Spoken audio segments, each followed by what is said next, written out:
ব্যাপারটা এমন না যে আল্লাহ লিখে রেখেছেন বলে আপনি বেছে নিচ্ছেন। যেহেতু আপনি এটাই বেছে নেবেন, তাই আল্লাহ আগে লিখে রেখেছেন। এখানে পছন্দ আপনার, তবে আল্লাহ আপনার পছন্দ জানেন। যেমন ধরেন একটা রাস্তার মোড়ে আসলেন, সামনে 5টা রাস্তা, রোড নাম্বার 1, 2, 3, 4, 5। এখানে পছন্দ আপনার, বেছে নিতে পারেন রোড নাম্বার 1, 2, 3, 4, 5। আপনি গেলেন রোড 2-এ। এটা আগে থেকেই লেখা আছে আপনার নিয়তিতে যে আপনি যাবেন 2 নম্বর রোডে। ব্যাপারটা এমন না যে আল্লাহ লিখেছেন বলে আপনি করছেন। যেহেতু আপনি এটাই বেছে নেবেন, তাই আল্লাহ আগে লিখে রেখেছেন। তাহলে পছন্দ আপনার।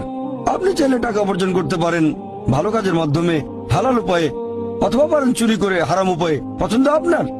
ধরেন চুরি করলেন, এটা আপনার সিদ্ধান্ত। তবে আল্লাহ আগে থেকে জানেন যে এই লোকটা সহজে টাকা পেতে চায়, তাই চুরি করবে। তাই আল্লাহ আগে লিখে রেখেছেন যে এই লোকটা 25 বছর বয়সে চুরি করবে। এখানে দোষটা কার? দোষ আসলে আপনার। তবে আল্লাহর আছে ইলমে গায়েব, তাই তিনি আগেই লিখে রেখেছেন।